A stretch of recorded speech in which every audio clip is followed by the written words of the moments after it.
Inconsistently consistent.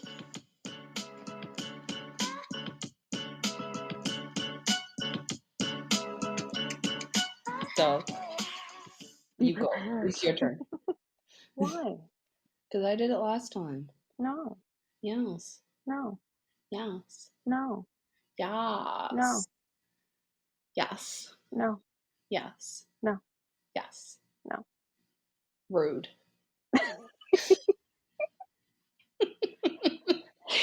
Hello, and welcome to the Inconsistently Consistent podcast.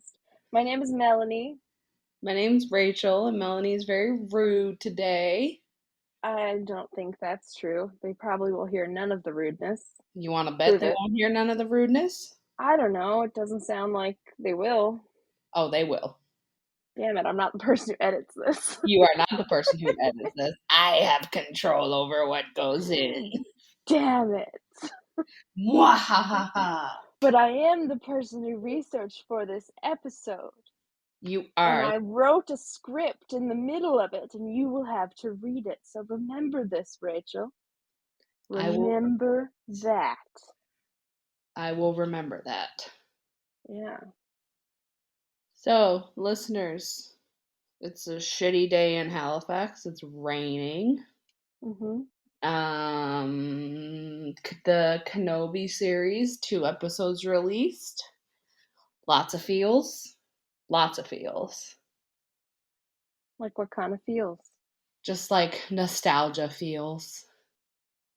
Mm. Sad feels. Because the last time we saw Ewan McGregor and Hayden Christensen in a movie together was episode 3, Revenge of the Sith. Mm-hmm. And now they are back in Kenobi, and that makes me very happy. All of this just makes no sense to me because I've never seen anything Star Wars. I was raised in a Trekkie household, and Star Wars is blasphemy. I know, but for those who know, and a lot of people shit on the prequels, I like the prequels personally. But yeah, it's nostalgia. It's nice. It's very nice. Mm-hmm. So what's our topic for today? Well, speaking of blasphemy, let's talk about an evil spirit called the Wendigo. The Wendy Woo. And I thought first we should just say, what do we know about the Wendigo? Where do we first come across Wendigos ourselves? Mm-hmm. Mm-hmm. For me, I first heard of a Wendigo or saw it on television on an episode of Supernatural. Okay. And I was like, what the hell is that monster? And it was like, ooh, amazing, because it wasn't just like a werewolf or a vampire or any of the traditional stuff I'd always seen. It was like, ooh, interesting, something brand new. Mm-hmm. So I was really interested in them, and so I was like, research, you know. Mm-hmm. What about you? My first experience, I have not seen one that I'm aware of in real life. I first came across them watching Markiplier do his playthrough with the Until Dawn game, actually. Mm-hmm. And as I was watching it, I was like, this seems like he mentioned it's supposed to be about a Wendy Woo, and I was like, what's a Wendy Woo?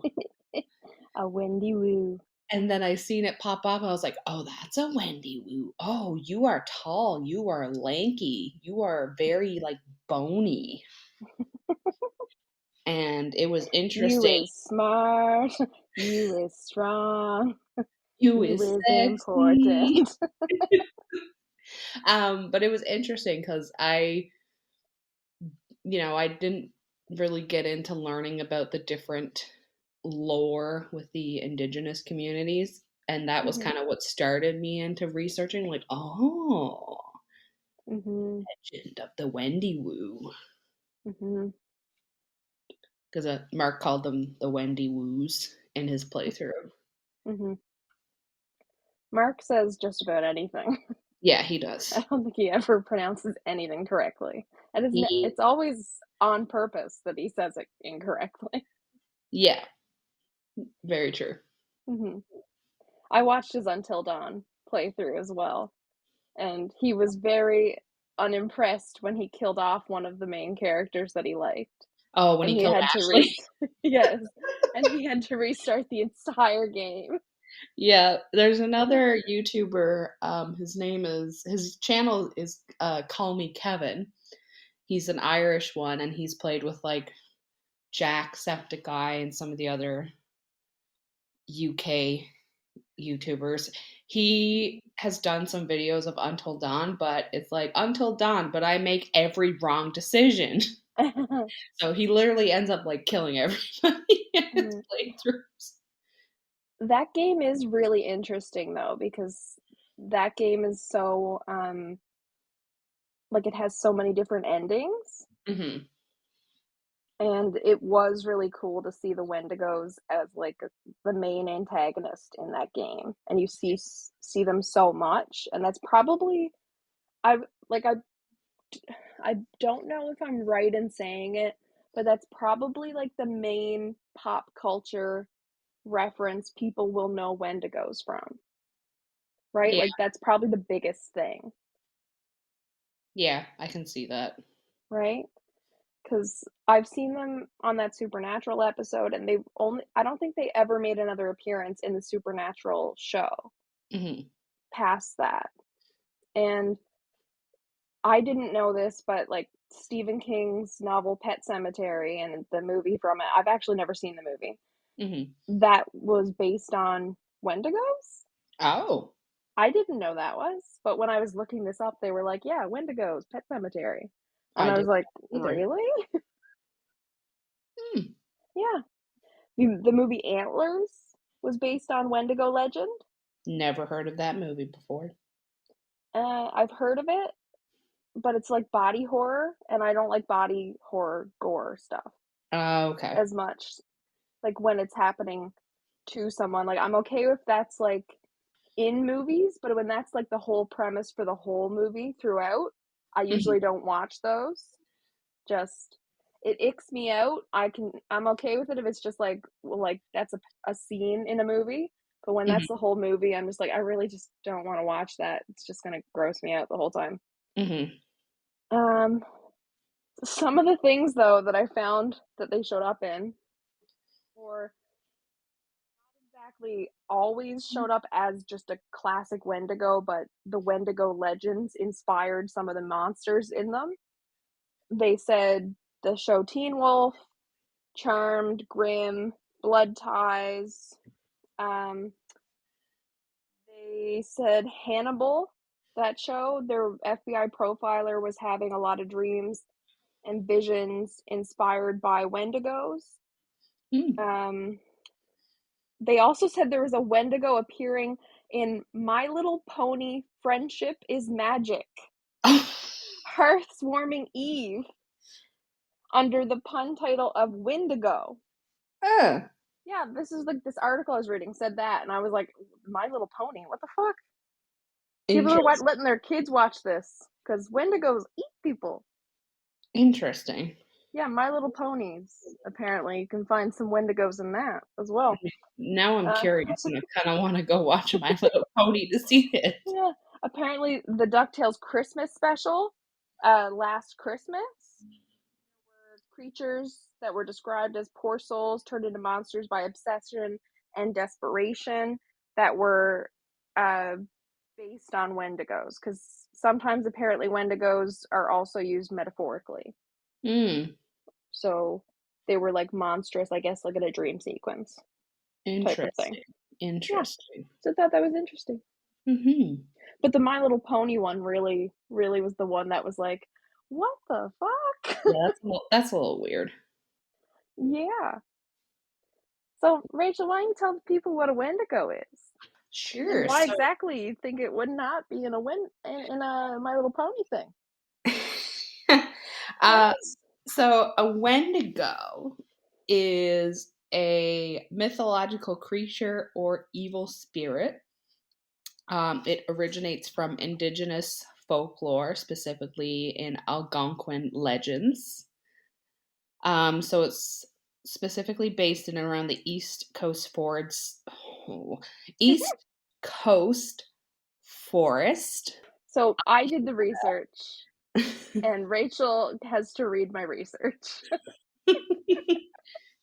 Yeah, I do. The Great Plains region of the US and the Great Lakes region of the US and Canada grouped in modern ethnology as speakers of the Algonquin family languages. Yeah, so like interested to hear that it comes a lot from Canada Mhm. regions. I That was is, like, oh, we get one. we get some. Yeah, something comes from us. Hmm. Yeah, the cannibals come from us. I don't think we want to claim that. Let's Yeah, not. quote me. The cannibals come from us, Melanie 2022. Put that on a shirt. That's how our podcast blows up. Yes. This Local Canadian podcaster says the cannibals come from Canada. is I mean, it makes sense. Cannibals, Canada. You see? It's all in the can.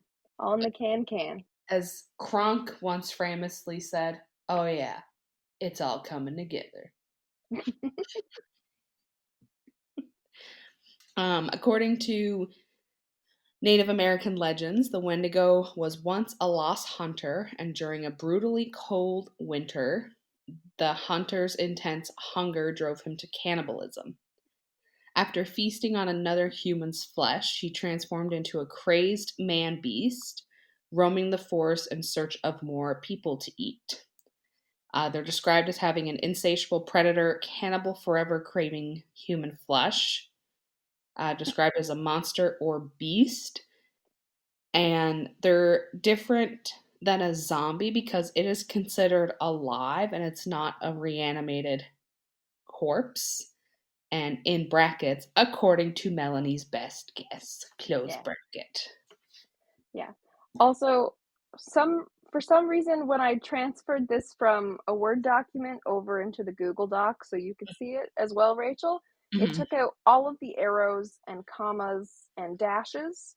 So some words are just now turning, like words that are separate are now just one long gigantic word. So it's basically a product listed on Amazon. It's a wish description It now. is. It's a I wish and swear it sheet made sense when I wrote it. I can see that because, yeah, technically the person's still alive. They're not dead. Because a zombie, you gotta die, and then somebody gotta, like, rawr, bring you back to life. Because I was like reading all this and I was going, well, how is it not a zombie? Right? Hmm. Because they're eating human flesh. There's like Zombies crazed, only eat insatiable. brains, though. Not always. The Walking Dead zombies didn't do brains. Well, traditional views of zombies, they eat brains. Not always. Well, Look at the majority of zombies in media right now. The majority of zombies that you see are not eating just brains, they are eating human flesh. but they are dead. They're undead. Yeah, They're but like vampires, undead. yeah, the Wendigo, it's not clear whether they are dead or not, right? So how are they different kind of, and I was trying to search like what's the difference between a Wendigo and a zombie. So I didn't know if this is just kind of like, was the Wendigo kind of the Algonquin version of what a zombie is? And like maybe are they just the same thing but from two different schools of thought? Like from two different like areas of like regions kind of from where they sprouted up those ideas? Um, But I could not find anything, so my best guess is that the difference between what those two things would be is that the status of their heartbeat, I guess. I think so. Let me see. Mm-hmm. I just did a quick Google. Apparently, there's a wiki difference page. Oh. Let's see. This is weird. Oh, that was useless. You see what I mean, though? Yeah, I think that here's another page. So this page I found, it's on Cryptid Wiki, which this is a thing. Mm-hmm. It says a Wendigo is a cannibalistic spirit resembling a zombie. Mm-hmm. Um, let's see, the earliest description. It's similar to a corpse with skeleton-like thin body with gray skin, sunken eyes, bloody lips, yellow fangs, and a long slimy tongue. Mm-hmm. Ba, ba, ba, ba, ba. Yeah, so it's like a zombie, but it's not a zombie. Right? It's a humanoid creature. Yeah. And what we have, like, in the research, like, the next thing we're going to get into is the description of a Wendigo, right? Mhm. And many of the descriptions, like, get into what you'd think a zombie would look like. Mhm. So, Wendigos and zombies seem very similar, right? So the Wendigo that you saw in Until Dawn Mhm. looks zombie-like, but, like, very elongated, Mhm. right? They look much taller than they were in life. So is it I wonder if it's one of those things that it's like all zombies hang on. No. Yeah, like, not All all zombies are zombies are Wendigos and not all Wendigos are zombies kinda thing. Yeah, yeah, yeah, something like that. yeah. I don't know, but I think if when we Like get a into rectangle is talking a about square, their but a ability. square is not a rectangle, you know? Yeah. One of those things. But I think that that's also something that we can debate when we get into talking about what they look like, because there's a lot of different legends and discrepancies in Mhm. the legends about what they look like. Mhm. Because there's some that have descriptions that just don't match, Yeah. that are really conflicting. Mhm. So one thing though, where the legend came from. So Algonquin Native American folklore is what we've said, Mhm. and the exact details vary, and they vary a lot depending on who you ask and what legends you look at and what stories you look at. And so some claim the Wendigo is a relative of Bigfoot, and then there's a lot of other reports compare the Wendigo to a werewolf, Mm. right? So a lot of these descriptions of it as a corpse is confusing because if you're talking about Bigfoot or a werewolf, those things would have fur, wouldn't they? Yeah, and they'd have fur Right? and they wouldn't be lanky and like sickly looking, you know? Yeah. So that's a little strange. So that leans toward away from what you think a zombie would look like. Yeah, because zombies don't have fur unless it's like a zombie wolf or something. Yeah.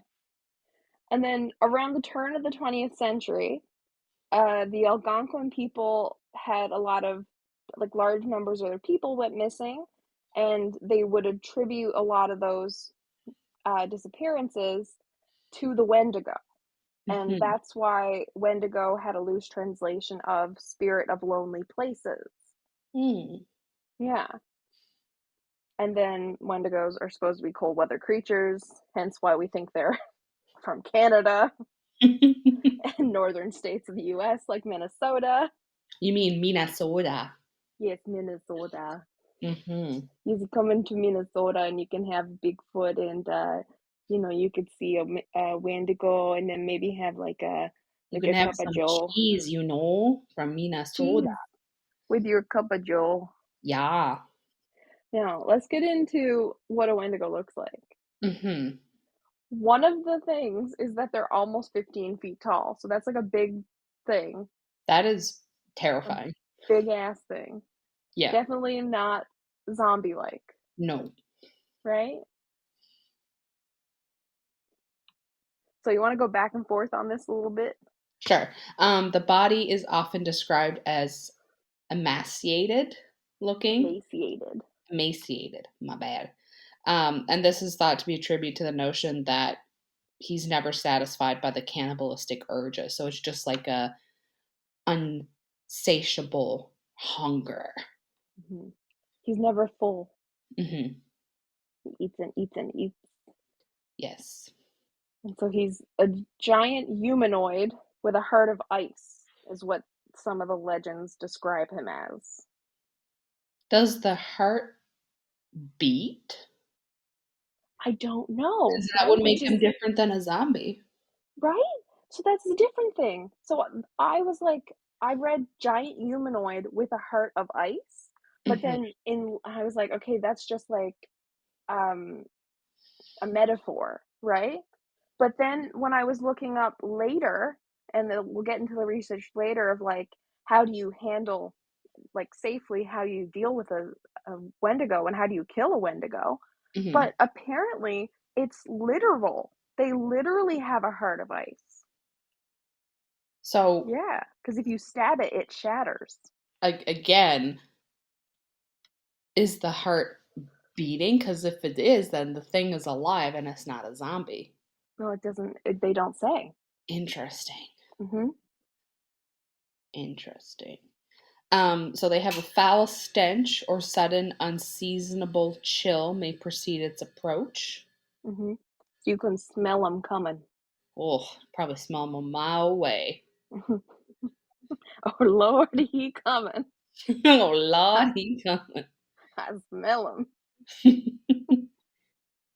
So they have large, sharp claws, and a lot of these like descriptions, like some of them, like not every legend has all of these things, Hmm. which is annoying because you're just like, is it always this? Or like, is it always all of this or some of Yeah, this or what is it? yeah. Who knows? Um, Interesting. They have massive eyes like an owl. Hmm. Hmm. And sometimes they have antlers, which I guess is kind of like, I guess where like that movie Antlers came from, which I think was like that a person growing antlers in that movie. Oh, Yeah, is that's basically all I know about that movie. Is that interesting. was body horror and a person grew antlers, but apparently the antlers don't show up in indigenous records or drawings. It's a Hollywood thing. Hmm. So yeah. Interesting. I wonder if Mhm. Hollywood did that and maybe they confused them with skinwalkers. Maybe. And Because, then we also when I was discussed skinwalkers have like some of them wear the pelts and they have the antlers on them. mhm. And well, surprisingly enough, a lot of the Reddit stories that I was going through to try to get some stories for this episode, Hmm. they describe the Wendigos having fur a lot Mm, instead of just skin covering the limbs, and they describe them as having antlers a lot of the time. And they also had difficulty differentiating between Wendigos and skinwalkers, hmm. and like would sometimes post their stories on the Wendigo thing and said also posted on the Skinwalker thing. Like sometimes their stories would end with, "Is this a Wendigo or is this? Did I see a Skinwalker?" Hmm. Hmm. Interesting. Yeah. Yeah, as we said, skeleton-like figure with ash-toned skin. Hmm. Is they freakishly tall. Yeah. That seems to be one of the main things, the Hmm. skeleton-like figure, because they're like emaciated and ash Yeah. toned skin. That shows up like a lot. Hmm. And do you want to read this one? Um, yeah, according to the legends of the Nahanini, Na, Nahanini Valley, I probably butchered that. I apologize. A native author and ethnographer named Basil H. Johnson once described the Wendigo in his masterwork, the Manitus? Man- You're doing great. Just we don't know any of these words. no. They aren't even words we know. So like they're As probably not even in our language. So Yeah, I don't know. The Wendigo was got to the point of, oh my gosh, emaciation. emaciation. It's Do you want me to read it? I'm struggling today. Yeah, can you read it? I got you. Okay. The Wendigo is gaunt to the point of emaciation, its desiccated skin pulled tightly over its bones. With its bones pushing out over its skin, its complexion the ash gray of death, and its eyes pushed back into its sockets. The Wendigo looked like a gaunt skeleton recently disinterred from the grave. What? Oh, jeez. Now I'm. It's contagious, Rachel. I'm sorry. What lips it had were tattered and bloody, unclean and suffering from suppurations of the flesh. The Wendigo gave off a strange and eerie odor of decay and decomposition, of death and corruption. Oh, Yeah, so they corruption. smell real fucking bad. They smell disgusting. Mm-hmm. Mm-hmm. Now, that we know what they look like. They're big, so it seems like they know that they're like big and long, Mm-hmm. lanky, and they look like they haven't eaten even when they do. Mm-hmm. So it looks like most of them are kind of on par, like on not on par. What does it mean when they kind of all In agree? agreement. Yeah, that. Mm-hmm. We'll between the two of us, we'll get this. Yeah, yeah. So looks like that for sure. Sometimes they have fur, but like I don't think they do. No. I I feel like they don't. Okay, like I feel like that seems like the Hollywood thing. It seems like the indigenous like records seem more like it looks like like a like a man that ate human flesh and then became like warped. Mm-hmm. So kind of like a zombie but like stretched and Yeah. emaciated and like made kind of like this lanky monster. Mm-hmm. So I'd say like I think the indigenous drawings do kind of match up a lot with what the Until Dawn game did. Yeah. I agree with that. I guess a lot of the Hollywood ones, I feel like I previously said, I think they're getting confused between skinwalkers and Mm-hmm. Wendigos. Yeah, and they're just trying to make a really good movie monster. Yeah. You call it a skindigo. Those skindigos are coming again. Yup. Them damn skindigos got my craps. Got your crops? Got my craps. Got my crap. Yep. Yeah, the ones on Supernatural were a lot like the ones in the Until Dawn game in the body, Okay. but the face had become more like a goblin-y. Like they're not fully like it, but it was like kind of Mm-hmm. they made their skin more gray and they made their nose kind of more rounded like a dog. Mm-hmm. So as if they like kind of had put like slight prosthetics in Mm-hmm. and made their ears kind of a little bit um pointy-ish. Mm-hmm. Mm-hmm. But it didn't look bad. Like it didn't look goofy. Mm-hmm. I think it was like a good representation as well, but I think the Until Dawn ones looked probably the best. Yeah, those ones looked really good. Hmm. Definitely not good enough to want to see in real life. No, Definitely don't want to meet one of those. definitely don't want to run into one of those things out on a walk. Hmm. But yeah, Hmm. Rachel, why don't you tell us a little bit about what those things could do to us? sure. Just give me 1 second. So some other, you want the abilities? Yeah, tell us Some, what they do to us, our poor little human bones.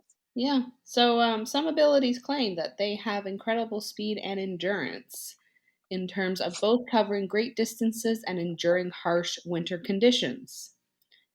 Others claim that they walk in a haggard manner as if they are falling apart. Um, Zombies. yeah. So that claims they walk like that. The other one claims that they're really fast. Yeah, it doesn't make sense. The ones in Until Dawn were really fast. Yeah. Yeah. Many legends also claim that they have some skills that lure, trap, and kill their prey, and one of them is voice mimicry. So they can mimic human voices. This was seen in Until Dawn, which is how Markiplier ended up killing Ashley. And it uses this to lure people in and draw them away from civilization. Once the Wendigo has drawn its prey into the desolate depths of the wilderness, he attacks and feasts. Hmm. Another rough translation of Wendigo is the evil spirit that devours mankind, related to another legend of the Wendigo that claims that they have the power to curse humans by possessing them. Interesting. It is thought, according to these legends, that once the Wendigo has infiltrated their mind, he can turn them into Wendigos as well, instilling upon them a similar lust for human flesh. Okay, so conspiracy theory, put your hats on. Okay. Conspiracy Vault. hat is on. I have my aluminum hat on. The Okay, point is up toward the ceiling so it can receive your conspiracy theories. okay. Voldemort Okay. is a Wendigo. That makes sense. He looks like it. Exactly. He can get into your mind. Mm-hmm. We never see him eat. He does mimic a human voice. He does. He's Mm-hmm. super lanky and stuff. He Voldemort has is no a Wendigo. nose. Yeah, he's a Wendigo. He's gray. Exactly. He's gray and he looks emaciated Mm-hmm. when he comes out of that pot. Yeah, before he has his robe put on, he's very like, oh, You're like, get that dude a cheeseburger, and he's like, get that dog. He's what? Woohoo! Nothing working in my mouth today. Whew. get me some snake medicine. Voldemort is coming to get me, apparently. He is. Voldemort is a Wendigo. I'm sorry, I have my little tinfoil hat is I have to take it off. I'm apparently receiving transmissions from the lizard people. You are. Yeah, that's what happened there. The lizard people are trying to get you. They're coming for me. Yep. Uh, Another thing that came up when I was researching is Wendigo psychosis, which was Mm. kind of cool. So, besides just like Wendigos being like an evil spirity thing, Mm-hmm. the idea that even if you don't believe that Wendigos are real, but believe that it's like the name Wendigo just being as a word, just like werewolf was just like a thing from fiction, Mm-hmm. but psychosis being like this is actually a mental disorder. Mm-hmm. So, in historical accounts of like retroactively diagnosing people, because they weren't doing this at the time, Mm-hmm. it was reported that people being possessed by the Wendigo spirit after they were being in a situation where they needed food and they had no food and they had no other choice but to turn to cannibalism. Mm-hmm. So basically this uncontrollable craving to eat human flesh, even when there's other food nearby. So after that had happened, and they gave in to cannibalism in a situation when they had no food, it had continued when they'd gone back to like civilization and they had access to food and stuff. Yeah, so then it was the psychosis, right? But the belief was that it had come from being possessed by that Wendigo spirit, ultimately, right? But that was the farce kind of belief first, and then thinking that it was actually a psychological condition, that people were having that psychosis of believing they were possessed by a Wendigo spirit and craving human flesh because of this. Yeah. So it was reportedly, it was localized within Northeastern American tribes and was dying out as European American anthropologists began cataloging it. But it's also been claimed that it just might have been a catch-all phrase for all mental issues at that time. And the internet is pretty divided on whether the Wendigo psychosis was ever even a real disease. But I looked into the American Psychological Association and looked at their definition, and they said it was a severe culture-bound syndrome. And they described first what a culture-bound syndrome is, and that's just like a pattern of mental illness and abnormal behavior that is unique to a specific ethnic or cultural population and does not conform to standard classifications of psychiatric disorders. Yeah. So a severe culture-bound syndrome occurring among northern Algonquin Indians living in Canada and the northeastern United States. The syndrome is characterized by delusions of becoming possessed by a flesh-eating monster, the Wendigo, and is manifested in symptoms including depression, violence, compulsive desire for human flesh, and sometimes actual cannibalism. So maybe it's just like mob mentality type of thing taking over, like the idea that like people are all getting hyped up into this thought process that this could happen, so then they're thinking that it could happen so that it does, kind of thing. Yeah. Did it say what in the, like, when you were looking up the APA definition, did it say if it falls within any clusters of mental illnesses? No. Or is it like its own separate thing out that can't be classified under like the A disorders, the B disorders, and the C disorders? No, that's what I copied and pasted in there. That's legit all it said. Interesting. So I'm pretty sure it's not something that's actually in effect still today. I think it's a historical thing. Okay. To me, it looks like it was like a cultural phenomenon. So to me, it's more like, I'm trying to think of an example, but you know how when everybody starts thinking something in a certain place, like a certain cluster of people, and everybody can then start like freaking out over it, and then this, like that fear can just go through that group of people like crazy. It's like, I think it's just happened like that. Interesting. And I think it might have also linked in with not just any specific psychosis. I don't know if there's actually anything there. So I have no idea, because the next thing that you see that was there in the research is Cree folklore recommends treating an individual diagnosed with Wendigo psychosis, if you hadn't already killed them, by giving them fatty animal meats or drinking animal grease. Those treated may sometimes vomit ice as part of the curing process. You know, if you hadn't already killed them. Mm-hmm.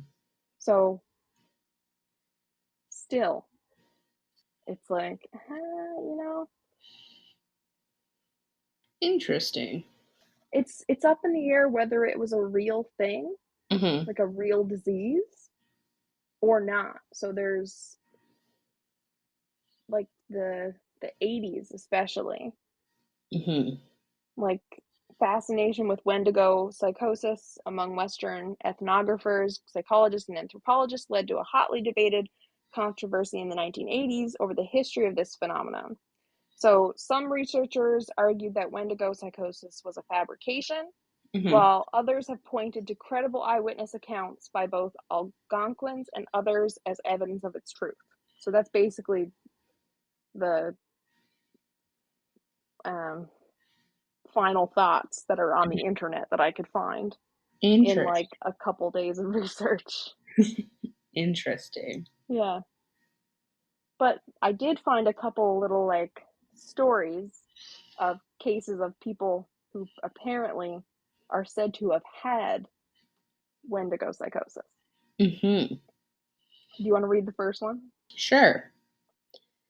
One of the more famous cases of Wendigo psychosis involved a Plains Cree trapper from Alberta named Swift Runner. During the winter of 1878, Swift Runner and his family were starving and his eldest son died. 25 miles away from emergency food supplies at a Hudson Bay's company post, Swift Runner butchered and ate his wife and 5 remaining children. Okay. Like you do. Sure. Given that he resorted just casual, um, you know, casual Saturday night. Given that he resorted to cannibalism so near to food supplies and that he killed and consumed the remains of all those present, it was revealed that Swift Runners was not a case of pure cannibalism as a last resort to avoid starvation, but rather of a man with Wendigo psychosis. He eventually confessed and was executed by authorities at Fort Saskatchewan. 25 miles. I don't know what that is in kilometers. That seems like a lot. Let me Google. I think it's like 2.2 to change it over. Miles to kilometer. So that's about 40 kilometers. Yeah. For our Excuse me, Canadian Google. buddies. Nobody asked your opinion. I'm sorry. My Google Mini Home just picked up something that I said, and it was like, I'm sorry, I can't find that. So nobody asked for your opinion. Okay, sir? Yeah, Google. You're not involved in this podcast. You're not involved. No, rude. Google trying to get a cameo. I guess in winter, though, and depending on where they were, 40 kilometers would probably be a lot. Yeah. Yeah. And back in 1878, so they were probably traveling by like horse and carriage, maybe? If it's Or a winter, it's dog probably sled? sled dog or Yeah. snowshoeing. So that could have been days and days away, maybe even weeks Mm-hmm. of travel time. Yeah. And they were out of food. And he's like, you know what? Let's kill all the kids and the wife. Why didn't he just eat the dead son? I don't know. Like, why did you kill the ones who were alive? Why didn't you just eat the one that was already dead? You'd think they would have tried something like think of like the Donner Party and stuff, Mm-hmm. who like tried like eating one or two first, right? And they were slowly doing it. He's just like, nope, kill you all. I'm good for the whole trip. I'm good for the rest of winter. Mm-hmm. I'm stocking up. I'm making some jerky. He was like, I'm doing this once and one time only. Mm-hmm. Yeah. Okay, another well-known case involving Wendigo psychosis was that of Jack Fiddler, who, has a fun name, so Mm-hmm. obviously didn't do anything bad. No. An OG Cree chief, I hope I'm saying that correctly. Mm-hmm. So OG Cree chief and medicine man known for his powers at defeating Wendigos. Oh, this story's Mm-hmm. going to take a turn. Yeah. In some cases, this entailed killing people with Wendigo psychosis. As a Interesting. result, in 1907, Fiddler and his brother Joseph were arrested by the Canadian authorities for homicide. Jack Fiddler committed suicide. Of course. Yeah, because he didn't want to be a fiddler on the roof, so he jumped off. He's a fiddler hanging from the roof. Yep. But Joseph was tried and sentenced to life in prison. He ultimately was granted a pardon, but died 3 days later in jail before receiving the news of this pardon. Oh, wow. Mm. That's sad. They're like, well, nothing we can do now. It's like it got lost in the mail. And the mail comes in and it opens it up and it's like, oh, damn, man. They're like, Thanks no, for if the they open waiting. it, no, what happens is they get it and like it's a person who didn't know he died. So like they did a shift swap, at the prison. Yeah. And they was like, oh man, I just got this letter. Joseph got pardoned. And this guy at there's like, oh, actually Joseph got pardoned from life 3 days ago. He pardoned himself. He pardoned himself from life 3 days ago. Sorry.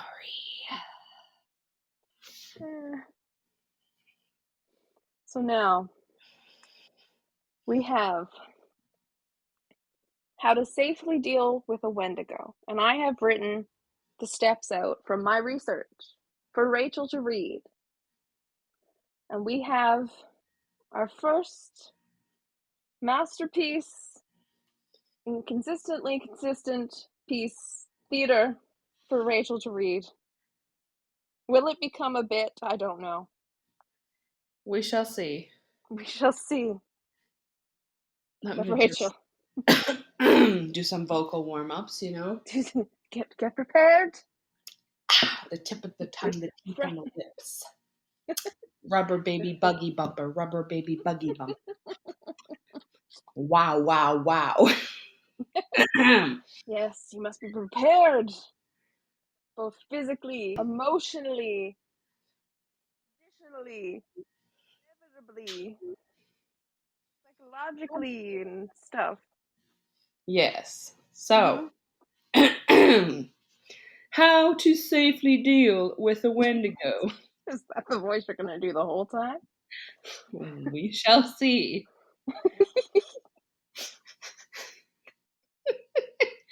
Don't run into one.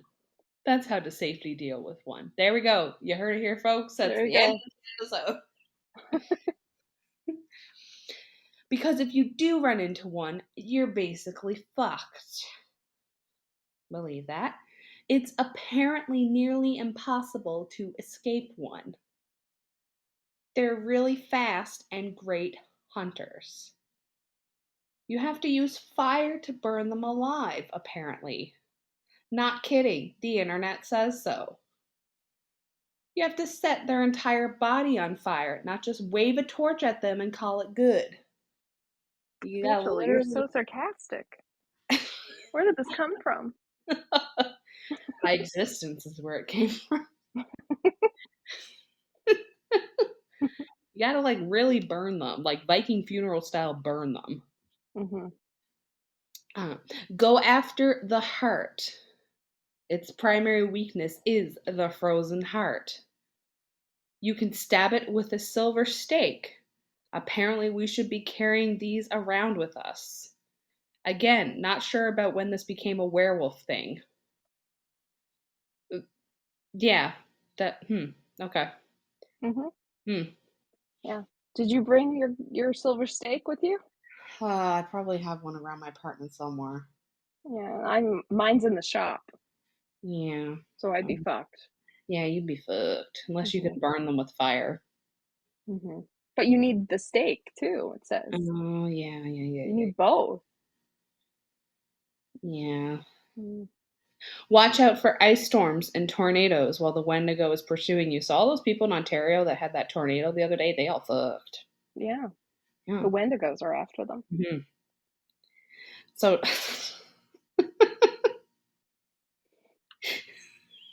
so now we have some.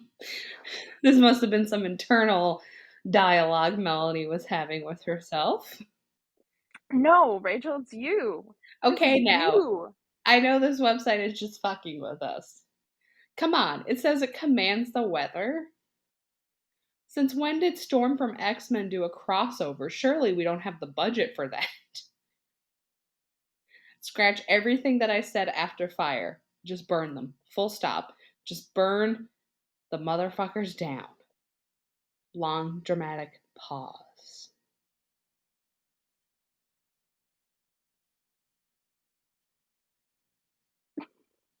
Well, we're already in the middle of the woods with a flamethrower and a silver stake, running for our lives from a Wendigo. We might as well finish the story, right? Yeah? We agree? Yeah, might as well. Might as well finish it. If you're able to destroy the Wendigo's heart, you must complete the ritual. Dun dun dun. The ritual, Against Rachel. the ritual. We have to complete the ritual, We Rachel. have to complete the ritual. Not the ritual. I'm not prepared for this. My steak is in the shop. I know. Against all odds, here you stand, victorious. Silver stake in one hand, Wendigo dead at your feet. Eye of the Tiger playing on a dramatic build in the background. You're on the fourth step, the final hurdle, last dance, mom spaghetti. You take that shattered Wendigo heart and lock it inside that silver box you've obviously had with you this whole time. Maybe it detaches from your flamethrower gun. Then you bury that box in a graveyard that's attached to a church that happens to be conveniently located near where you murdered the surprisingly human-looking creature you just killed. Don't look down at the man-beast murder you just committed. The time for tears is not now. This is your moment to shine. Shine in crime. Crime time, baby.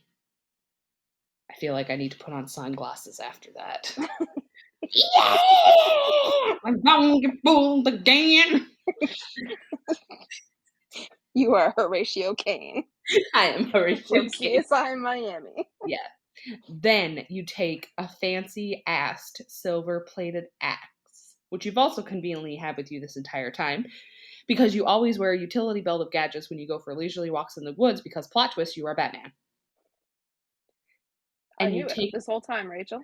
I'm sorry, guys. I'm Batman.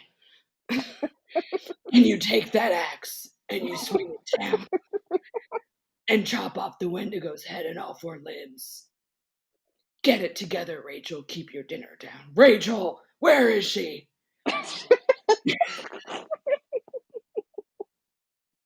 Where is she, Rachel? Where is the Wendigo, Rachel? You can't puke on the Wendigo corpse. It'll just make it so much worse. And you chop, chop, chop, chop, swing, swing, swing, swing, chop, chop, chop. I'm Batman, and Batman doesn't puke on bodies. Chop, squelch, relch, chop, squelch, relch, chop, retch. It's done. You didn't puke. Congratulations. There's more steps. This is like an M. Night Shyamalan movie that just keeps on going.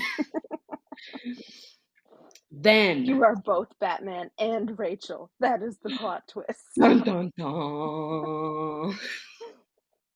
Then you salt the body of your victim and set it on fire again.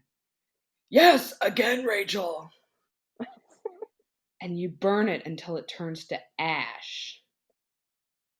And remember, Wendigos stink real bad, so he smelled bad before you burned him twice and murdered him once.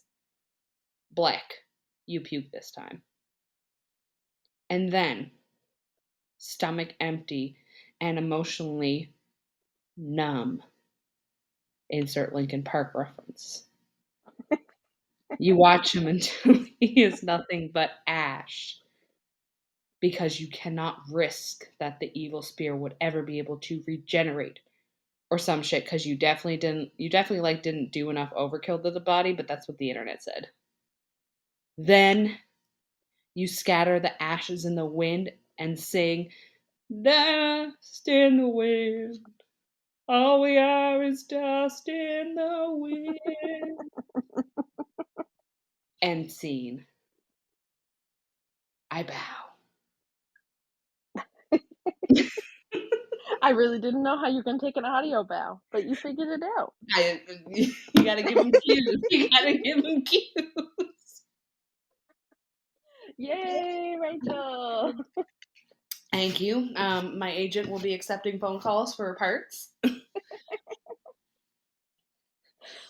So, how do you feel after your run through the woods with the Wendigo? I feel pretty alive. I feel like I want to go eat some delicious, meaty chicken thighs. As long as those thighs are only chicken, Rachel. I worked up an appetite, running through the woods. I don't do a lot of cardio. If Mm-hmm. you know me, I don't really like cardio. But yeah, I could go for some chicken thighs. Mm-hmm. Not from Make sure Popeyes. those thighs are chicken, Yeah. because after you deal with a Wendigo, you don't want to have any thoughts about any thighs that are not chicken, because you might want to take a bite. I You mean, know how they like to be possessing people.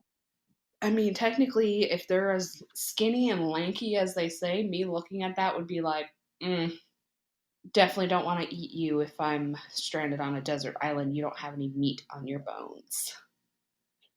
Yeah, but remember how they possess people and they make them into Wendigos? I remember. You remember. I remember. You remember. On a side Yeah. note, we have already decided if we me and my friends decide this here, if we get lost and stranded somewhere, I have volunteered as tribute for them to eat me, so.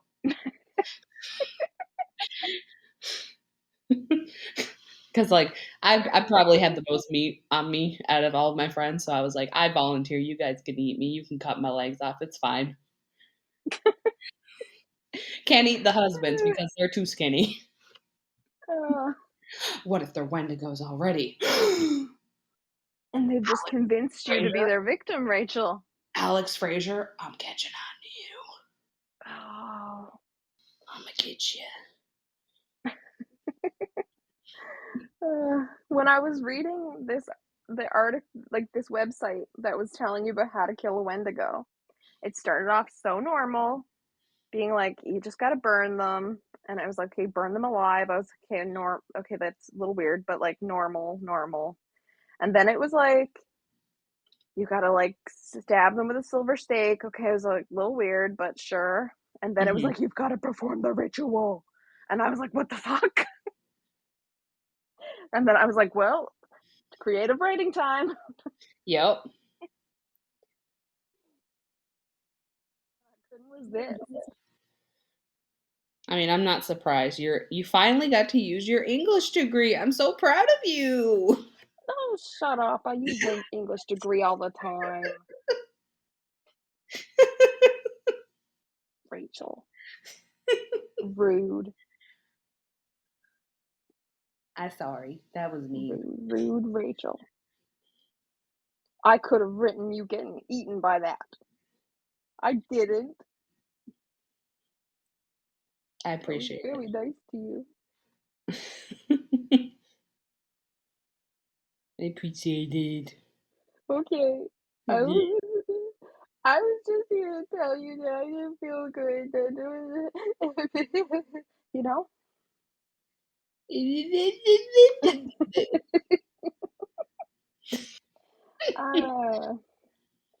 know what I just realized? What? I just realized story number one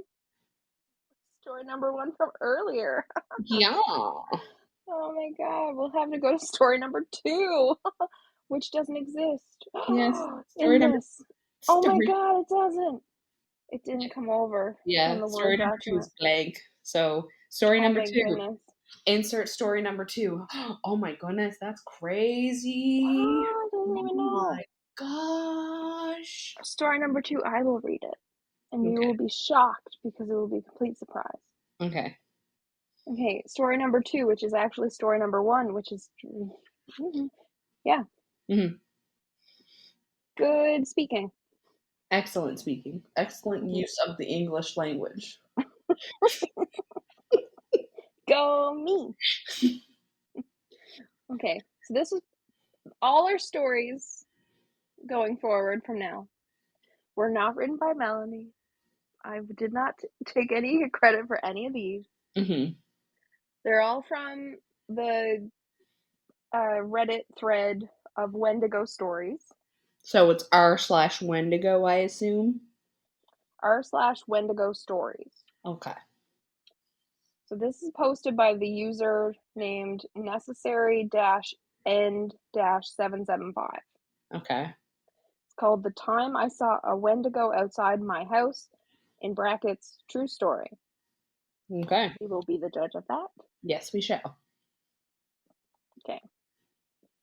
This was posted only a few days ago, actually.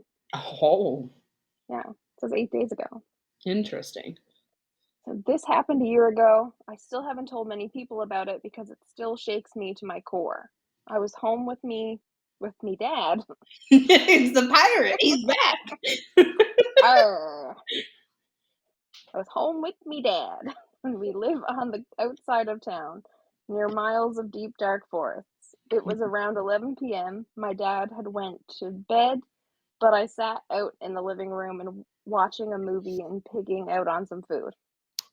I got up and walked down to the restroom. While walking down the hallway, I noticed that outside was really quiet. There were Quite there what? where It was quite whew, what? it should have been quiet, Oh, okay. but it was quite. Okay. And then there's there were no coyotes instead of there were. hmm I'm trying to help you guys. It's for your own betterment of yourselves. It is. Yeah. So there were no coyotes howling, and our cows weren't mooing. The cows were dead. I don't know why. I I mean, don't know cows. why. I don't know why I find it funny. Our cows weren't mooing. Cows It's do too sleep. I'm quiet. not sure if this person is aware, but cows do sleep, you know. God damn it, our cows weren't mewing, and it was Mewing? too quiet. The cows weren't mewing? Mewing. They were going Don't freak out, Hexa. She just looked at me. She's on the couch and was like, "Can you not make that Yeah, god she was awful like, Mom, stop making a cow noise at me. noise?"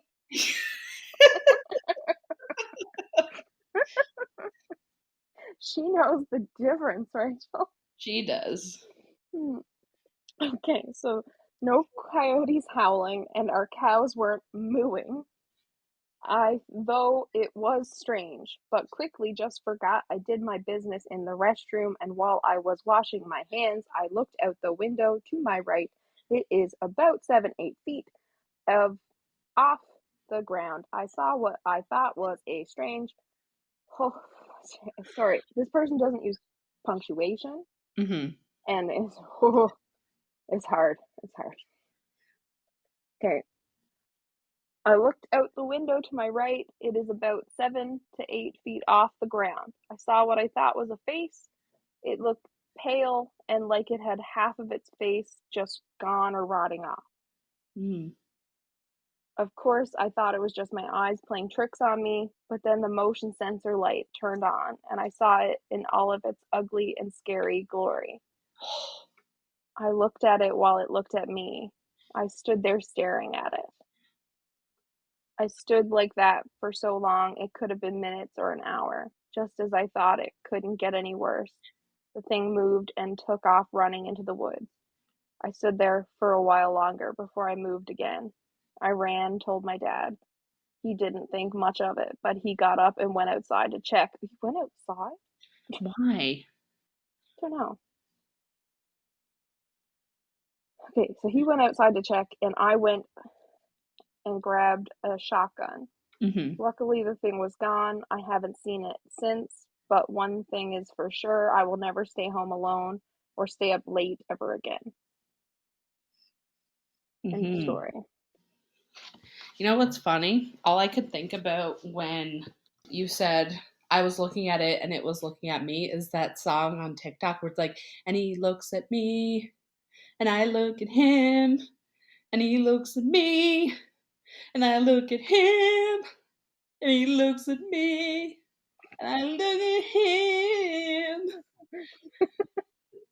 I want someone to do that back and forth now with like someone in makeup as like a Wendigo or a zombie. Mm-hmm. Back and forth the window pane. Yep. I want that now. Somebody do that TikTok, please. But use me singing instead of the actual.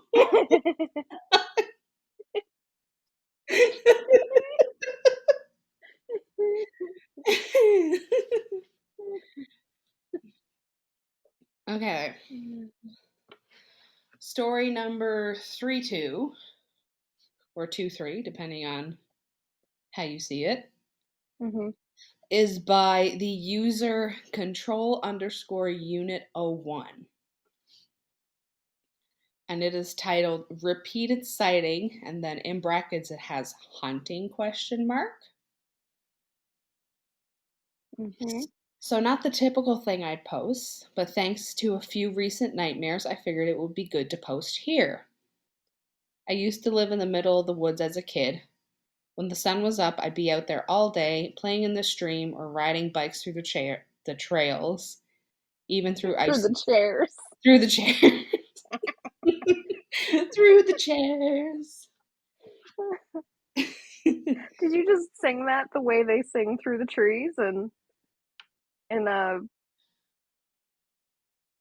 Jennifer's Body? No. Okay, because that's what I heard it. Even through ice and snow. At night, though, I would never go in the place. Oh, the place. The place. The second the sun started going down, I was scrambling back home. When I was about 7 or 8, I started to hear tapping at the window. I rationalized that it may be a branch or maybe the house settling, but whenever I went to inspect it, I felt a wave of fear that physically stopped me in my place. Why do these people feel the need to inspect noises? Like, this is how white people die in horror movies.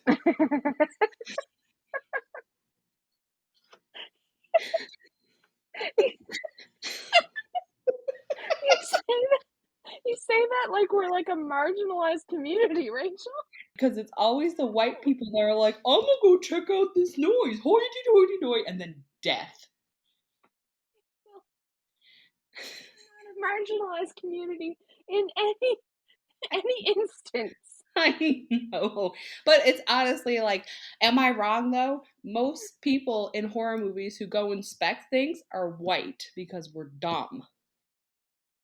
Yes, we're dumb. Yes, And we're like, yeah, and let's go check this. Like on another, I seen a TikTok, speaking of, this relates into this. They were talking about like, they heard a noise. They were home alone at night and they heard a noise.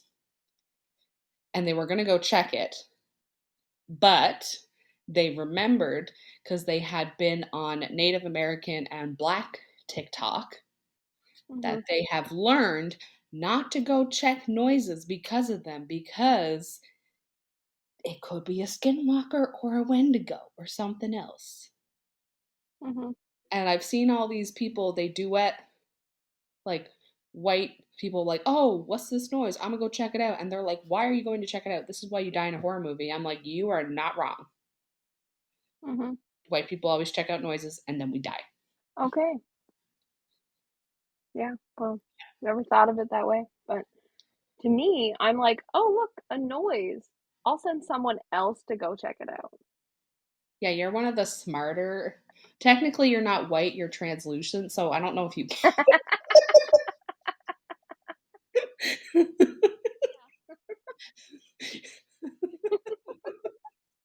I'm see-through.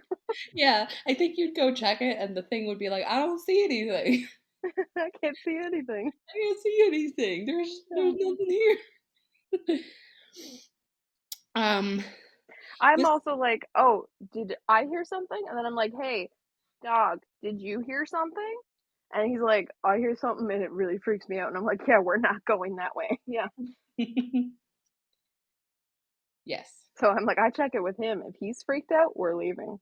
But Yep. he's scared of like his shadow, leaves, garbage cans. So I won't get murdered by anything.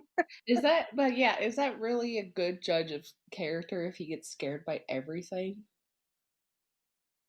Well, he's really good at identifying when it's a animal or a person or anything else as well. So I can tell when it's an actual living, breathing thing or Okay. if it's like a weird shape, like something that I can identify Okay. usually. So if it's like I it's just like the wind is Mhm. high and it's like he's freaked out because it's like really windy or like someone's garbage is knocked over from far away and I can see that, then that's usually noticeable. But when he's freaked out by something that I can't see, then I'm like, yeah, sure, I'll just, agree with you. Mhm. And like, we can just walk a different way or Okay. we'll walk back to the house, sure. Makes sense. Hmm. This continued for a few years until a night where my parents weren't home. Their bed was more comfortable, and I had hoped wouldn't have the tapping, as it was on the second floor and clear of any trees or bushes. But about 2 a.m., I was awoken by what I had affectionately referred to as taps. This can Affectionately. affectionately, yes. So he's forming a bond with the taps. I can see the Okay. start of a rom com or romantic horror comedy. So a rom, not a no, not no rom horror. Might as well just say it. It's a rom horror. Yeah. Me and Wendy the Wendigo. Yep. We This fell in love over, It just you know, started one day. She was tapping, and then I got up the nerve to open the window, and our eyes met, and I mhm. just knew. I just knew that we could be together as long as I could just feed her, not me. As long as I could just feed her other people. You know, I got a As job long at as the we had an morgue. open relationship. I got a job at the morgue, and Mhm. ever since then, it's been great. Yeah, I constantly deliver her bodies and we just get along great.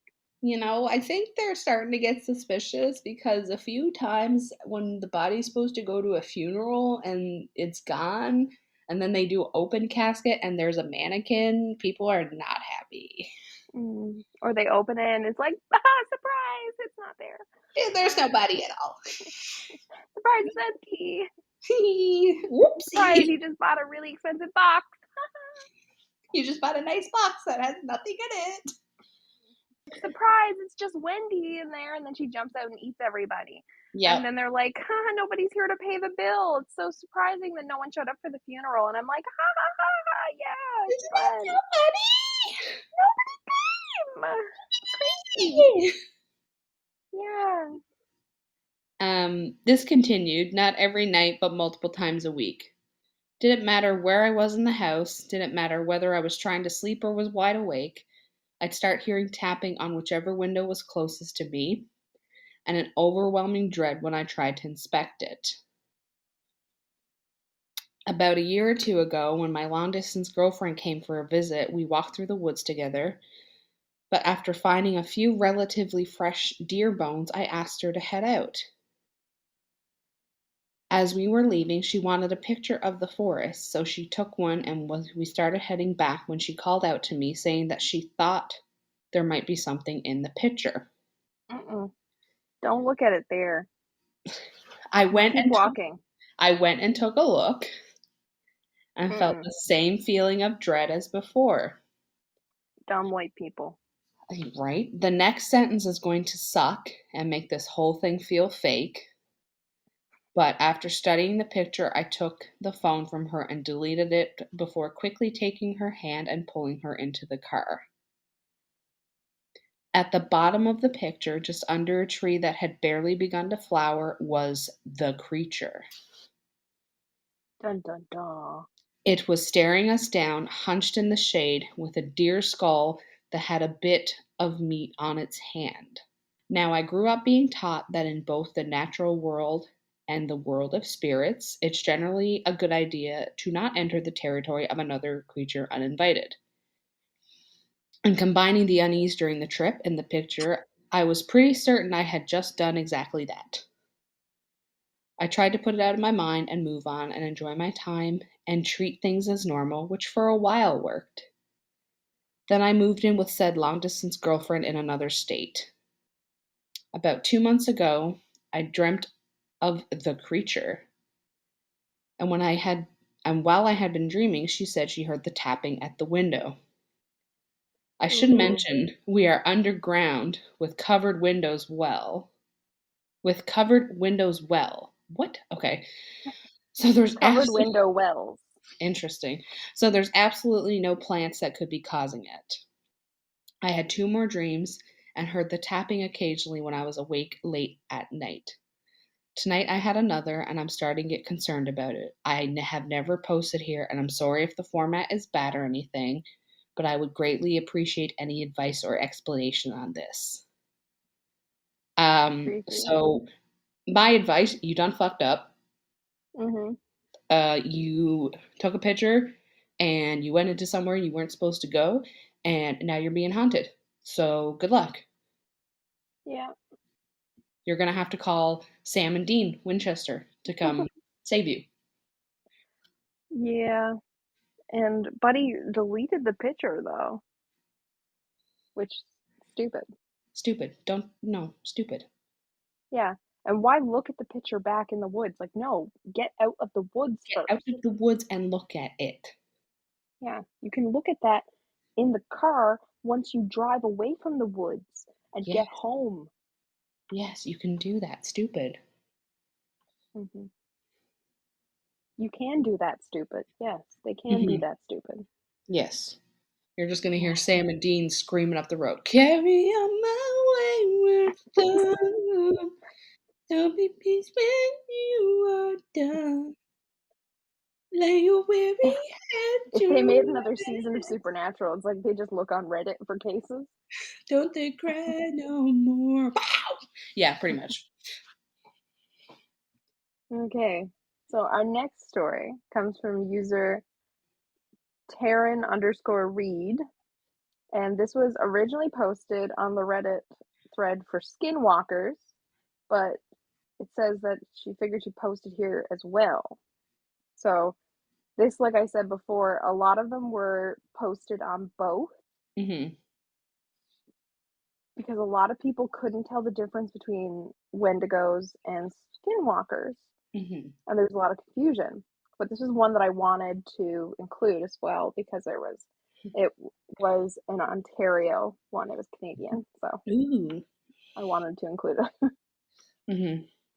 This one says, "Hi everyone. Had a very strange encounter in my woods today and thought I'd share and get some opinions. For some background, I live in a small town between Toronto and Ottawa, and traditional Anishinaabe lands, Sure. on traditional Anishinaabe lands. I usually walk my dog every day, sometimes multiple times a day. All throughout my woods, I decided to take my dog out for a walk this afternoon and not put my headphones in. I usually do because, as I stated, I walk out there every day. As we were walking, I heard a voice call my name in almost a sing-song voice. Naturally, I stopped and looked around. I called for my dog to come to me, and he stopped where he was and stared at me for a while, and then eventually came to me. I did not call out to the voice or acknowledge it. I walked around a little more and still didn't see anything. Just for some context, I live with my parents and my mom knows I'm totally freaked out about skinwalkers. I had a bonfire a few weeks ago and she hid and was calling out trying to freak me out. I figured since she knew I was by myself, she was trying to freak me out and it did sound similar to her voice. As I continued walking and looking, I heard, "Come over here." As soon as I heard it, I was instantly freaked out because not only did this sound further away than when my name was called, I know that the myth goes when they sound close, they're far away, and vice versa, but it also sounded like my own voice saying it. I also heard this call out much more clearly than when my name was called. Anyways, I didn't acknowledge the voice, and making sure my dog was with me, I got the hell out of there. When I got to the house, no one had been outside and no one had called for me. My family has lived on this property for generations and we live outside of a very small town. I have no neighbors that would be close enough for me to hear them that clearly. I have no idea what was out there this afternoon, but I can tell you for certain I will never walk out there with my headphones on again. I also feel like it's worth mentioning that my sister has been whistling out there to freak me out, and I know that supposedly attracts them. I did also smoke shortly before walking, but I've been smoking daily for years and I've never suffered from auditory hallucinations or heard any sort of voices while high. I've never posted on here before, but if I have any other experiences, I'll be sure to post them. Can honestly say that was the weirdest experience of my life. Interesting. Mm-hmm. I had not heard anything about like when you hear them, when they sound like they're close, they're far away, and when they Yeah. sound like they're far away, that they're really close. But that does sound like, if that's true, that sounds like something to fit, like what we talked about earlier about some of the um, how they have like tactics and Mhm. lures for people, things that can make them easy to, like skill sets to hunt people. Mhm. So I wouldn't be surprised if that's just something I didn't find in the short amount of time that I was trying to research, because there is Yeah. a lot of shit. Interesting. It's interesting. It is very interesting. But the voice mimicry came up there. She thought she heard herself. Mhm. Probably trying to get the dog. Mm-hmm. The Wendigo just wanted to pet the dog. Maybe. The Wendigo So was just like, you don't get to keep the dog. I'm going to eat you, and then me and the dog are going to be friends. yeah, I'm gonna take your dog and we're gonna become best buds. And I'm gonna, the same way that people use dogs to attract people in parks, the Wendigo's Mm-hmm. gonna use the dog to attract food. Yeah. The Wendigo's going to take the dog for walkies Yeah. every day. Yeah. Wendy the Wendigo is going to go for walks, just like Taryn was going to go for walks every day and would be like, well, we will go for walkies every day. And on your walkie, you're going to try to meet a new human friend and they'll play fetch with you. And then when you're done, I get to eat them. Okay. Once you tire them Sounds out. good. Yeah. It's like, it's going to be a great relationship. Yeah. Me and Spot, Wendy and Spot. Wendy and Spot. Now on the CW. CW would definitely pick that up. She's just a Wendigo trying to make it in this big world. He's just a dog whose owner got eaten by said Wendigo. Will she find love? Or will she eat all of her potential suitors? So story number 5 is by user Yogurt Closet Any 3915. Interesting name. Yesterday evening, I went for a walk through the woods near where I live. It is quiet, and apart from the odd few teenagers drinking, and whatnot. It was a quiet, chill place to be on a British summer's evening. I am very familiar with these woods. I used to come here a lot as a child, so I know there are no animals larger than fox that roam them. So the next part of the story gets really weird.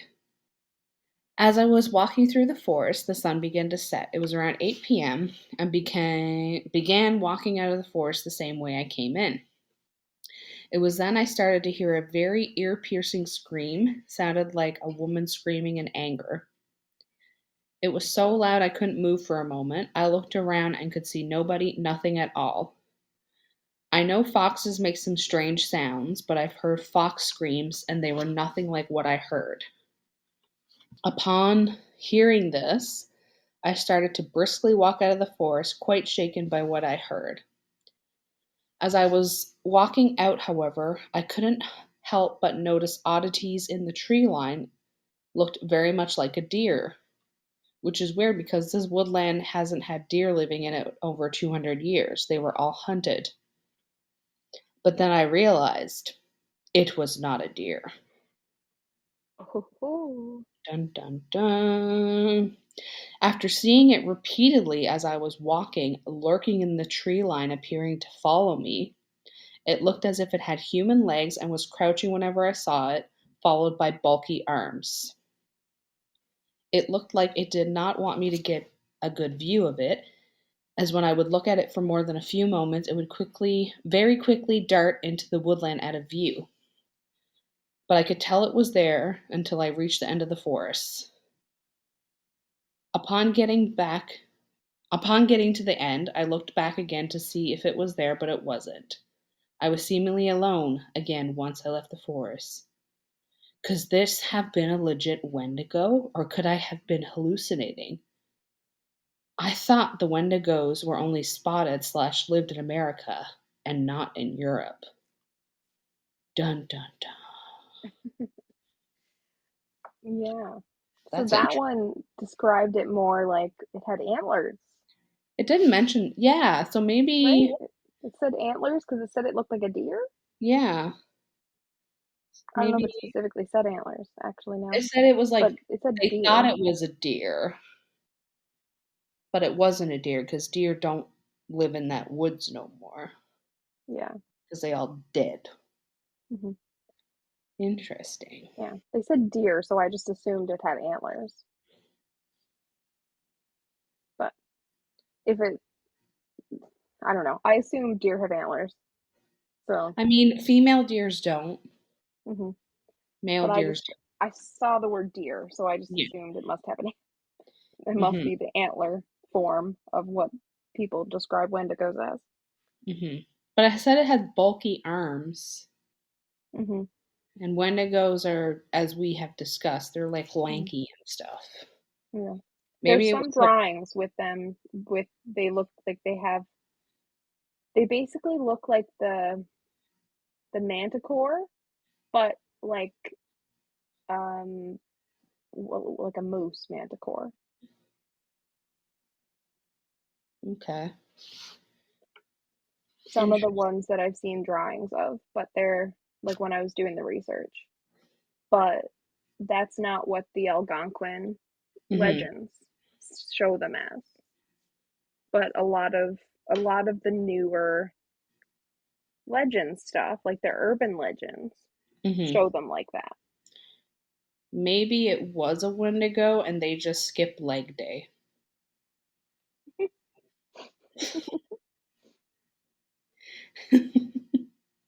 Scary Stories to Tell in the Dark did a Wendigo episode. Oh, interesting. I'm pretty sure. And I just wanted to see what they did their Wendigo, if they showed their Wendigo on screen. Mm-hmm. Because I think they did a movie, didn't they? Oh, maybe they didn't do the Wendigo part on screen. Mm-hmm.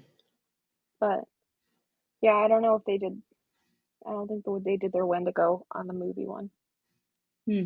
But one of the first sites I looked at when I was doing the research, the drawing that was the first on that page, it looked like the manticore, and it was this bulky beefy, like, buff thing, furry, and had like a big horse head looking moose head type of face Mm-hmm. with antlers like a moose. Mm-hmm.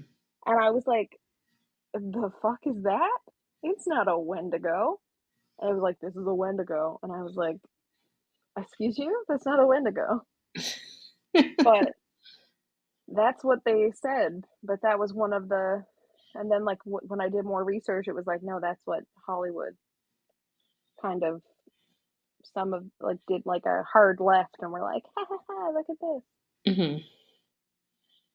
But it's the less traditional.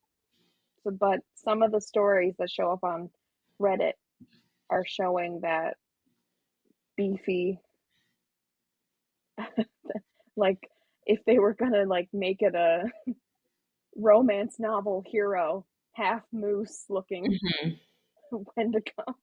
Mm-hmm. He's like, he's so buff and furry.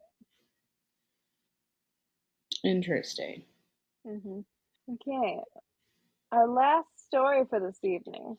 I hope it's not a letdown. It's by the user The Way I Do Your Mom. What 12-year-old wrote this? Well, it starts with, so when I was about, I'd say 10 and a half. Okay, so yeah. So 2 years ago, Yeah. according to their name, should only be about 2 years before. Mm-hmm. So when I was about, I'd say 10 and a half, a Wendigo copied my voice. I remember having my friend who lived in the city visit me late October, beginning November. She was a girl who loved horses, so I loved her out. Oh. That's not what that said. She was a girl who loved horses, so I look her out to see my 3 horses. Yeah, I took her out to see. Yeah. My 3 horses, Avery, Pluto, and Caspian. I was a stupid young girl at the time.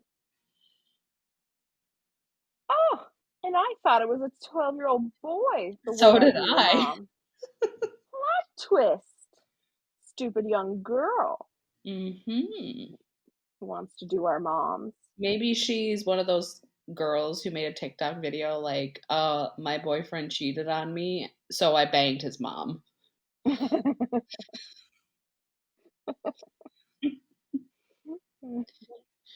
Maybe. Maybe. I was a stupid young girl at the time and didn't think anything of the red flags. But that's besides the point. Me and my friend, will call her Jenna. Me and Jenna decided to ride horses.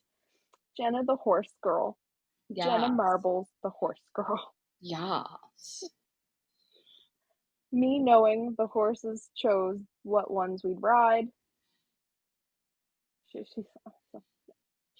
The lack of punctuation is so difficult to Yep. figure out what the meaning of the sentence is. So, me knowing the horses, I chose what ones we'd ride, which were Avery and Pluto. I assume it's supposed to be Pluto, but it's I'm like assuming it's supposed Pluto. to be Pluto as well. No, I'm calling it Pluto. Okay. I almost put Jenna on Caspian, but I'm glad I didn't, or it wouldn't have ended well for her. Well, it didn't end well for any of us because I Jenna took mean, all her videos down off the internet and left. given the apparent red flags, maybe you should have let her ride Caspian. You would like Jenna to ride Caspian, and then maybe Jenna wouldn't be still here with us in the land of the living? Jenna Marbles, who I've cast in this role? I mean, I don't know. They said there was red flags, but they have yet to say what the red flags were. No. So Caspian would have probably thrown her for what was about to happen. So they're 10-year-old girls, Rachel. And you were like, put her on the horse that would throw her and end her life. She could Rachel. survive. 10-year-olds are pretty flexy. 10-year-olds bounce. They do. All kids bounce. Yes. Everybody knows 10-year-old bones bounce when they get thrown around. things I shouldn't say on a podcast as a family law lawyer. I retract these statements. Yep, she can neither confirm nor deny she ever said this. I threw my voice. It was Rachel. Yep, it was totally me. I am a Wendigo. What are you talking about? Caspian would have probably thrown her for what was about to happen. I rode Avery. Well, Jenna was on Pluto. I had decided we're going to ride in the cow pasture because they mewed, since my dad brought a new cow for me because they mewed. They mewed. They mewed. Once we got to the cow pasture, I noticed that they were avoiding the area near the swamp. I thought it was odd, but did think anything of it at the time. I showed Jenna my new cow named Captain. She thought her name was odd, and to be honest, I don't know why I named her that myself. Jenna then noticed a fox near the swamp, so we went to go check it out. As we were riding there, we stopped. Jenna, she didn't tell Pluto's to stop or anything at all. She turned around and said, he seems tense, and I didn't stop him. I didn't really think too much of it. I just told her it's probably the fox or some other animal. She didn't feel comfortable riding him since he might spook, so we yelled for my sister. My sister was in the backyard but didn't hear us because we were too far away. We tied him up on the fence near the cows. Me and Jenna both got on Avery and then rode to the fence line near the swamp where we saw the fox. Avery was tense, and all I could think of was how odd it all was, since he was never spooked before or been like this. At the time, I had owned him for 4 years. We once came across a bobcat on a trail, and he didn't spook at all, so why was a fox any different? I got off Avery and led him to near the fence. I pointed out to Jenna the fox track in the mud on the other side of the fence. She got off of the horse, and we sat and looked at the tracks and talked a bit. After a while, I noticed Avery was extremely scared. Then about 10 seconds later, the scent of death hit our noses, and we looked at each other. We heard something big in the swamp. I kept my calm, then Avery almost got out of my grip, but he was well trained, so he didn't go anywhere. I heard my own voice that moment. I froze. It was the 3 most horrifying things to happen to me. The voice, or my voice, said, "Help me someone, I got my foot stuck, help." I immediately knew what was going on. I looked Jenna in the eyes and told her to get on Avery in a panicked voice. I could hear it getting closer to us, and Avery was about to bolt on us. As I pushed Jenna on the horse, I quickly grabbed the horn of the saddle and got on. I was surprised we did that on time. Avery was a big horse, and I managed to get us both on in a matter of seconds.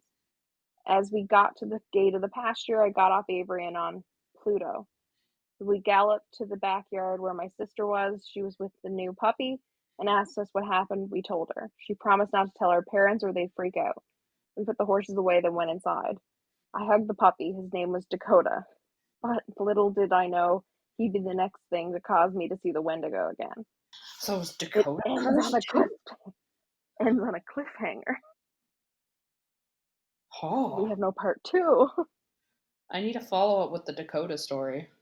Yeah. Like, what happened? Were you walking the dog near that swamp? Yeah. Is Dakota okay? Is Dakota the Wendigo? Is this what happened? Did we read them out of order? Was Dakota the dog? You know, like from the story above?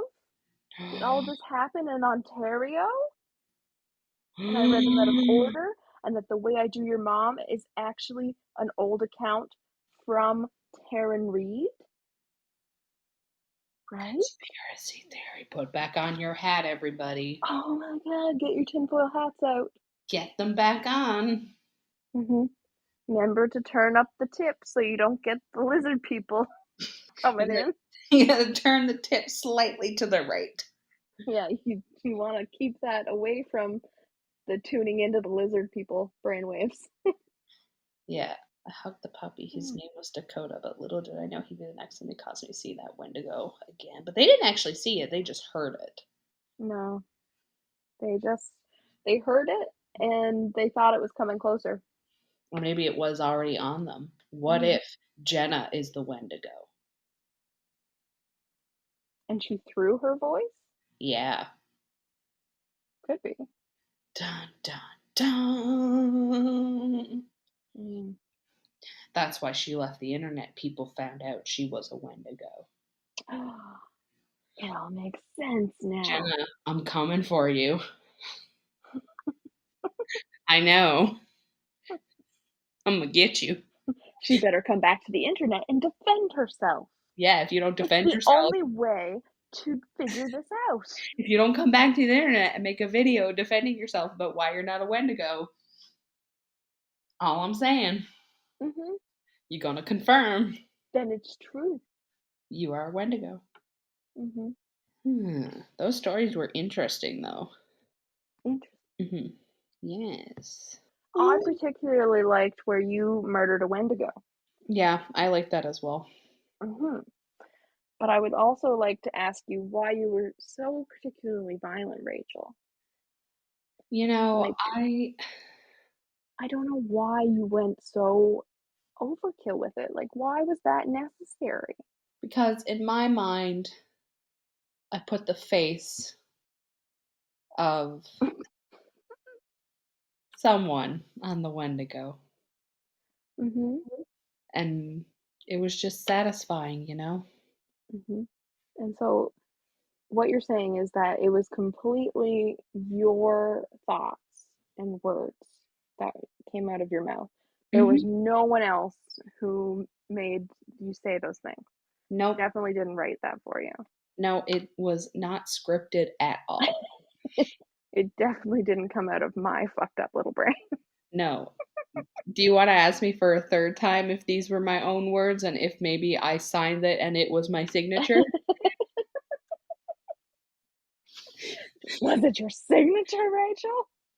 For the third time, yes, I did sign this document. Like the Amber Heard trial. Yeah, it ended, so we're just waiting on the jury's decision. So we shall see what happens with that. I will say, I do like all of the meme content that's been coming out of the trial. Yeah. It's a chef kiss, you know. I think I would like to be Camille Vasquez when I grow up. Yeah, I want to be with Camille Vasquez. Let's be honest. People are shipping Camille and Johnny. Oh, that would be hot. That would be really hot. People are like, they should get together. He should find love with Camille. Johnny would look at her and be like, I can find other uses for your throat. And she'd be like, objection, hearsay. That is such a icky thing to come out of that. What, the throat comment? Yeah. I mean, some of those texts, just because of dealing with Amber Heard and coming out of that trial and just having to read anyone's texts are terrible. I just don't want to read people's texts. Oh, I'm sure I've had to read way too many. I was about to say, I'm sure you've read too many texts before the age of 30 that are not your own. So, yeah, that would be... I can neither confirm nor deny. Yeah, that would... It's so funny, though, because that is one of the things that the internet was like, oh, that's hot. And I was like, is it hot? Or are you just saying that because it's Johnny Depp? Undecided. I don't think it's hot. The internet is undecided. I'd like to decide for them right now. It's not. It's weird. It's a weird one. Yeah, it's a little weird. I will say my favorite thing to come out of that is the mega pint. Make a pint. Yeah, but this is Some not of a Johnny Depp podcast. I mean, we could get into it on We an could. episode. Maybe we should. Maybe we should do that. Yeah, Should we do that? Should we I do an think we should. episode? I think we should do that. Yeah. Maybe once we find out the verdict, we can get into it. Yeah. Because I think it would be interesting to have another lawyer's perspective on it. Mm-hmm. So, yeah, maybe we'll have to do that. And we can also talk about how much of a badass Camille Vasquez is. Yes. I love Camille Vasquez. I also really hate how Elaine, I forget her last name, but Amber's lawyer, Elaine, constantly says Vasquez. Oh, yeah. I'm like, can you please pronounce it correctly? I Can just you please say Vasquez instead of Vasquez?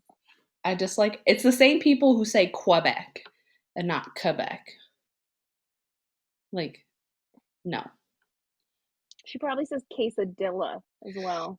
Oh, I bet you she says quesadilla. But you'd think like she was going to be on television having to pronounce this woman's name constantly. She could have just practiced the one word. I mean, that would probably been the only thing she practiced because I highly doubt those people went to law school. I mean, they probably. I've read that apparently they're a lot better than what they looked like, but they had to deal with a client that was changing her story like every 5 minutes, and she was selling them out on the stand. She was going like, she was saying like on the stand, she was going, I turned over everything to my attorneys. I don't know why you haven't seen that picture. Yeah, like, because the picture didn't fucking exist. Right? But she was saying that she turned over everything to the attorneys and she didn't know why it wasn't being put into evidence. And then she said, it wasn't my call on what photos made it to evidence. Right? Like, she made it sound like the attorneys decided which pictures to show and which pictures didn't, as if the real pictures of the abuse were being held back by her attorneys. Right? She was building a story and selling out her attorneys through it. Yeah. And remember, her dog also stepped on a bee. Yeah. So Amber is a true victim. Yeah, because her dog stepped on a bee. Yeah. That's really what happened. Yeah. Amber's dog stepped on a bee and she deserves shit show. I'm pro Johnny Depp, okay? I believe Johnny Depp. Yeah. I don't believe her. I believe the evidence. And the evidence points to one thing. And it seems that they were both at fault for things in the relationship. However, I don't think Johnny was the primary abuser. I think if you look at the entirety of the evidence from the trial, you see that the only person committing physical violence, like that's been proven, is Amber. And that you see that the only people that back up Amber's account are her sister Whitney. And that's it. Yep. And the people that back up Johnny Depp's account are too many people to list. Yes. Right? So the evidence is overwhelmingly on Johnny Depp's side. It is. To believe Amber's account of things, you have to disbelieve way too many people and believe that they committed perjury to believe Amber Heard's statement of events. Yeah, I agree. Whereas if you believe all the evidence that Johnny Depp's side put forward, what makes sense is that Amber Heard likely committed perjury. Mm-hmm. If So. she did commit perjury, I hope they get her for that. I really do. Mm-hmm. It'd be so good. This has now turned into the Johnny Depp Amber Heard trial podcast. Maybe that will have to. I think that's gonna have to be our next episode. We're gonna have to do that episode. Yeah. We have to do that once the verdict. If we get the verdict this week, hopefully we do. We'll have to do an episode on it and discuss because it was a fascinating proceedings. Mm-hmm. So, I don't know. Do you have any other thoughts, questions, comments, concerns about Wendigos, Wendiwoos, Schmendy Flues? I think one of them should look at Amber Heard and whether she committed perjury.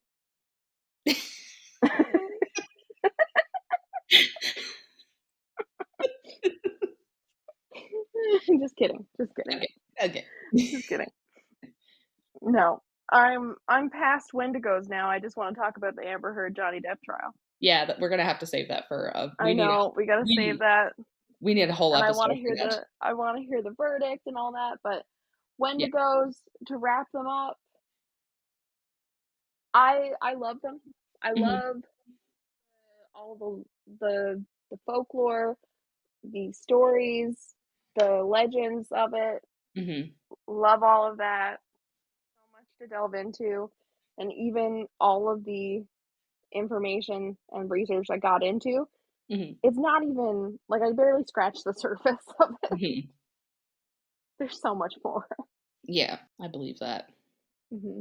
I think there's, especially with these types of legends, there's always more lore. Mm-hmm. The lore, Rachel. The lore. So yeah, if you want to tell us your lore, or if you have any thoughts about Wendy Woos, you can. Oh, hang on. Send us a message on Instagram. Someone's having some trouble. My brain just shut off. Wendigo got your tongue? Yep. You can send us a message on Instagram. We are Inconsistent Podcast 1. You can message us on Facebook. We're Facebook. Inconsistent on Facebook. Or you can send us an email at inconsistentpodcast1 at gmail.com.